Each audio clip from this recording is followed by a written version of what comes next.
मरचू जंगल से लकड़ियां काटकर बाजार में बेचने गया, लेकिन उसे लकड़ियों के अच्छे दाम नहीं मिले। इस पर मरचू ने कहा, अरे भैया, इतने कम पैसे? इन पैसों में तो 2 वक्त का खाना भी नहीं मिलेगा। आप मुझे बहुत ही कम पैसे देते हैं। मैं इतनी मेहनत से लकड़ियां काट कर आता हूँ, लेकिन उनके पैसे मुझे बहुत कम मिलते हैं। भैया, तुम्हारी लकड़ियां होती ही इतनी कमजोर हैं कि मैं इससे ज्यादा पैसे नहीं दे सकता। तुम्हारी लकड़ियों के बस इतने ही पैसे बनते हैं। अरे भैया, कुछ ज्यादा कर दो ना। वो क्या है ना कि इन पैसों का तो कुछ भी नहीं आता। मैं अपनी जिंदगी कैसे गुजारूंगा? भैया, तुम जाकर अच्छी लकड़ियां लाओ, तभी इन लकड़ियों का अच्छा दाम मिल पाएगा, वरना इन लकड़ियों का तो यही दाम है।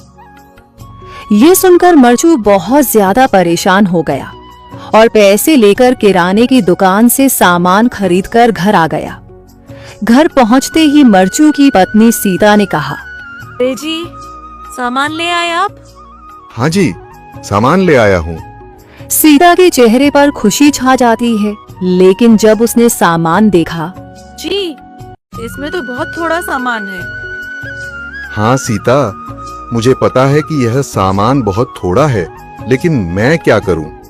मेरे पास जितने पैसे थे, मैं उतने का ही सामान लेकर आ गया हूँ। इस तरह हमारा गुजारा कैसे हो पाएगा जी? आपको तो पता ही है कि हम कितनी मुश्किलों से गुजारा करते हैं। हाँ, मुझे पता है, लेकिन मैं कर भी क्या सकता हूँ? मेरे पास इतने पैसे ही नहीं कि हम एक अच्छी जिंदगी गुजार सकें। इतनी मेहनत कर रहा हूँ, लेकिन फिर भी मेहनत का फल नहीं मिल रहा। इतनी मेहनत से अच्छी लकड़ी काट कर आता हूँ, लेकिन मुनासिब दाम नहीं मिलता। मैं तो बहुत परेशान हूँ। क्या करूँ? कहाँ जाऊँ? अरे जी, आप परेशान न हो, आप कोई और काम देख लें। मैंने कई बार काम तलाशने की कोशिश की, पर किसी ने भी मुझे काम नहीं दिया। ये सुनकर सीता भी काफी ज्यादा परेशान हो गई। मरचू से सीता की परेशानी नहीं देखी गई। उसने अपनी पत्नी सीता से कहा, मैं फिर से जंगल की ओर जा रहा हूँ। अरे जी, अभी मत जाइए ना, वैसे भी शाम हो रही है।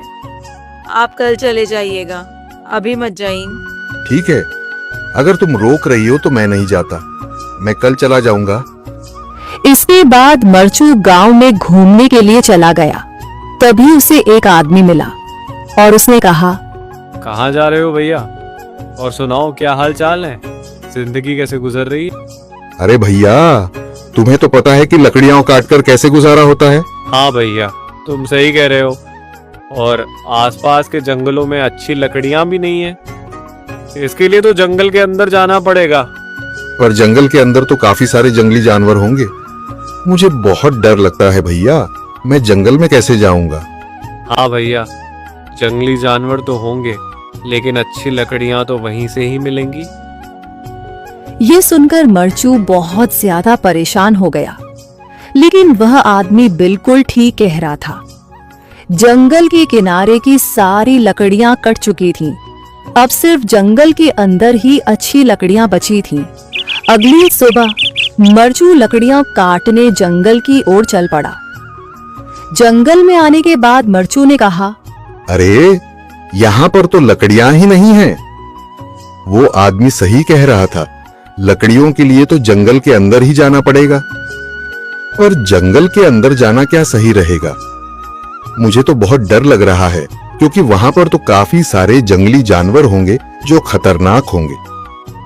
अगर आज मैं जंगल के अंदर नहीं गया तो मैं आज घर पैसे लेकर नहीं जा सकूंगा, और फिर जब पैसे नहीं होंगे तो गुजारा कैसे होगा? मरचू जंगल के बाहर खड़ा सोचता ही रहा और फिर उसने सोचा, अरे, यहाँ पर भी कोई मजबूत पेड़ दिखाई नहीं दे रहा जिससे मैं लकड़ियां काटकर घर ले जा सकूं। लगता है और अंदर जाना पड़ेगा। यही सोचकर मरचू जंगल के अंदर चला गया। अंदर जाने के बाद उसने इधर उधर पेड़ देखे, पर उसे कोई भी अच्छा पेड़ दिखाई नहीं दिया। यह सोचकर मरचू जंगल के और अंदर चला आया। शेर का डर जंगल पर। शेर और खरगोश। एक घने जंगल में एक शेर रहा करता था। वो तमाम जंगल का बादशाह था, लेकिन वो बादशाह जैसे पेश नहीं आता था। हर दिन बेरहमी से जंगल के जानवरों को खा जाया करता था। शेर के खौफ से जंगल के जानवर छुप जाया करते थे और खुद अपनी भूख व प्यास को मारकर सख्त मुश्किलात से दो चार होने लगे थे। इस तरह कुछ दिन बाद जंगल के तमाम जानवर एक मुकाम पर जमा हुए और शेर के शर से महफूज रहने के लिए सब मिलकर राय मशवरा करने लगे। सबने अपनी अपनी बात रखी और आखिर में एक गीदड़ ने कहा, मेरा ख्याल है कि हम रोज शेर के हाथों मरने के बजाय हम खुद एक एक बार शेर के पास चले जाएं। इस तरह रोजाना शेर किसी एक को खा लेगा और हम सब अपनी अपनी बारी से चले जाएंगे और बिला खौफ व डर सुकून से जिंदगी गुजारेंगे। गीदड़ के मशवरे पे तमाम जानवर रजामंद हो गए। एक बंदर ने कहा, ठीक है, तुम्हारी बात बिल्कुल दुरुस्त है। मौत का खौफ करने के बजाय अपनी बारी आने तक हम इत्मीनान व सुकून की जिंदगी गुजार सकेंगे। जानवरों की बातचीत मुकम्मल होने के बाद खुद गीदड़ ने शेर के पास जाकर ये सारी बात बताई। गीदड़ की बातें सुनने के बाद शेर ने कहा, मैं बादशाह हूँ, इसलिए तुम सब की बात मान रहा हूँ, लेकिन एक बात गौर से सुन लो। अगर किसी दिन मुझे जानवर मिलने में ताखिर हो जाए तो मैं खामोश नहीं बैठूंगा और दोबारा तुम सब पर हमला करना शुरू करूंगा। शेर ने बड़े गुस्से से ये सब कहा। शेर की बातें सुनकर गीदड़ ने सर हिलाते हुए हामी भर दी और वहाँ से चला गया। उस दिन के बाद एक एक जानवर बिलानागा अपनी अपनी बारी के मुताबिक शेर के पास जाने लगे और शेर सुकून से अपने पास आने वाले जानवरों को मारकर अपनी भूख मिटाने लगा। ये मामला ऐसे ही चल रहा था और एक दिन शेर के पास जाने की बारी एक खरगोश की आई। वो खरगोश बहुत ही होशियार था। उसे शेर के पास जाना मंजूर नहीं था और उसने अपने साथी जानवरों को बेरहमी से मारने वाले शेर को सबक सिखाने की ठान ली और एक अच्छी तदबीर निकालकर आहिस्ता आहिस्ता शेर की गुफा के पास पहुंच गया। ताखीर हो जाने से शेर काफी गुस्से में था और खरगोश को देखकर गुस्से से कहने लगा, मैंने तुम सबको पहले ही कह दिया था, देर हो जाए तो मैं खामोश नहीं बैठूंगा। तुमने वादा खिलाफी की है, इसलिए मैं जंगल जाकर मनचाहे जानवर का शिकार कर खा जाऊंगा। तब खरगोश ने शेर से कहा, माफ कर दीजिए बादशाह सलामत, गलती हो गई और इसका एक वाजिब सबब है। इत्मीनान रखिए, मैं बयान करता हूँ, आप सुनिए और उसके बाद आप आराम से मुझे मार कर खा लें। शेर ने फिर गुस्से से कहा, वो क्या बात है, जल्दी बताओ। खरगोश ने कहा, बादशाह सलामत, मैं आपके पास आ रहा था और रास्ते में मुझे एक शेर मिल गया और मुझे मारने के लिए आगे बढ़ने लगा। मैंने आपकी बहादुरी की बात उस शेर के सामने रखी, लेकिन वो शेर आपके बारे में बहुत बुरा भला कहने लगा। ये सुनकर मैंने गुस्से से कहा, तुम हमारे जंगल के नहीं हो, हमारे बादशाह के बारे में ऐसी बातें मत कहो। ये सुनकर वो शेर मुझ पर हमला करने के लिए तैयार हो गया। ये देखकर मैंने कहा, तुम मुझे मारोगे तो हमारे बादशाह तुम्हें हरगिज़ नहीं बख्शेंगे। तब उस शेर ने कहा, तुम्हारा बादशाह मेरा क्या कर लेगा?